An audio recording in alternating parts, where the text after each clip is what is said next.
السلام عليكم ورحمة الله وبركاته، أهلا بيكم في حلقة جديدة.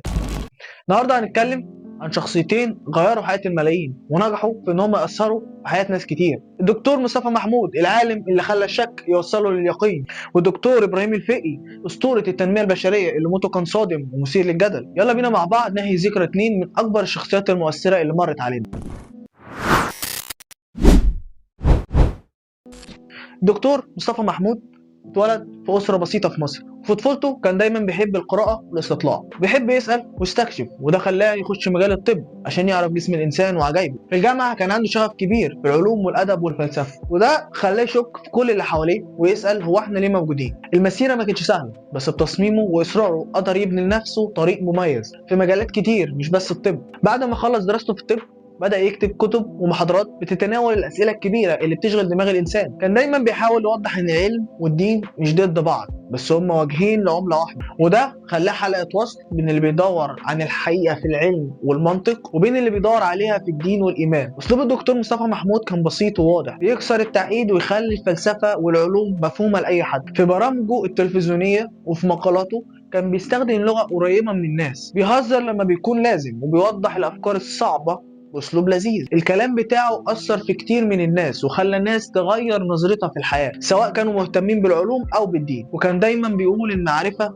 نور، وده كان الدافع الرئيسي ورا كل حاجة عملها. أفكاره كان دايما بتتعارض مع المفاهيم التقليدية في المجتمع، بس بالرغم من كل ده كان دايما ثابت على مبادئه ومعتقداته، إن الحرية في التفكير والتغيير لازم تكون جزء من أي مجتمع متقدم. الغريب إن ناس كتير هاجمته وقالوا إنه بيخلط العلم بالدين، بس الراجل أصر يثبت إن العلم ممكن يوصلك لوجود الله. حتى بعد ما توفى سنة 2009 لسه كتبه وأفكاره بتحير الناس. هل كان فيلسوف عبقري ولا دكتور بيحاول يوفق بين عقله وإيمانه؟ حتى بعد رحيله فضل تأثير الدكتور مصطفى محمود قائم في عقول أجيال كتيرة. كتبه ومحاضراته بقت مرجع لكل اللي بيدوروا على إجابات لأسئلة كبيرة في الحياة. ونروح لأسطورة تانية، الراجل اللي كان بيقول الناس بتدور على السعادة وهي أصلا في جيوبها. الدكتور إبراهيم الفقي، ملك التنمية البشرية اللي علم الملايين ازاي يتحكموا في مصيرهم. الدكتور إبراهيم الفقي اتولد في أسرة مصرية بسيطة. من صغره كان عنده شغف في التعلم والسعي وراء الأفضل. بالرغم من التحديات اللي واجهها في حياته كان دايما عنده طموح إنه يكتشف أسرار النجاح ويحقق كل أحلامه. الحياة علمته إن النجاح مش بيجيلك بالسهل، لكن محتاج عزيمة وإصرار. بعد ما بدأ مسيرته المهنية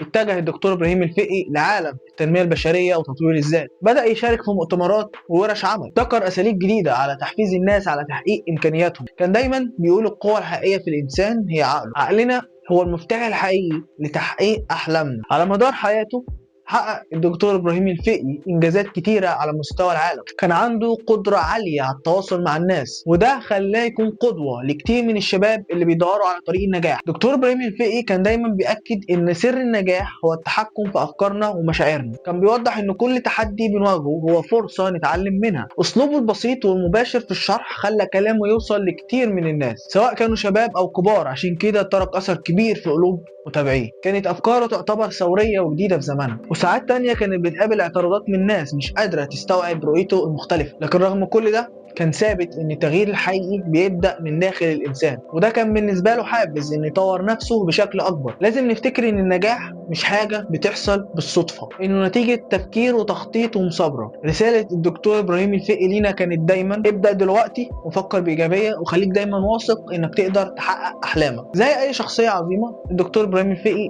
قابل تحديات وانتقادات في مسيرته. التحديات دي كانت بالنسبة له حافز انه يطور من افكاره ومن نفسه. وفي يوم الجمعة 10 فبراير 2012 انتشر خبر مأساوي، هو خبر وفاة الدكتور إبراهيم الفقي بعد ما حصل حريق كبير في شقته في الدور الثالث في عمارة في مدينة نصر. الحريق ابتدى من مركز التدريب بتاعه وامتد لباقي الشقة، ولسوء الحظ هو واخته والمربية اللي كانت عايشة معاهم اتوفوا بسبب الدخان الكتير اللي طالع من الحريق. الإرث اللي تركه لينا الدكتور إبراهيم الفقي مش مجرد كلمات، ده منهج حياة بنقدر نطبقه كل يوم في تحدياتنا وفي طموحاتنا. وكان في نقطة تشابه عند كل دكتور منهم. دكتور مصطفى محمود تحدى الأفكار الإلحادية، ودكتور إبراهيم الفقي تحدى الفشل واليأس. لازم تفتكر إن كل واحد فينا عنده القدرة إنه يغير ويضيف، وإن النجاح مش حاجة بتحصل بالصدفة، وإنه نتيجة تخطيط وتفكير ومثابرة. ابدأ دلوقتي وفكر بإيجابية، وخليك دايما واثق إنك تقدر تحقق أحلامك.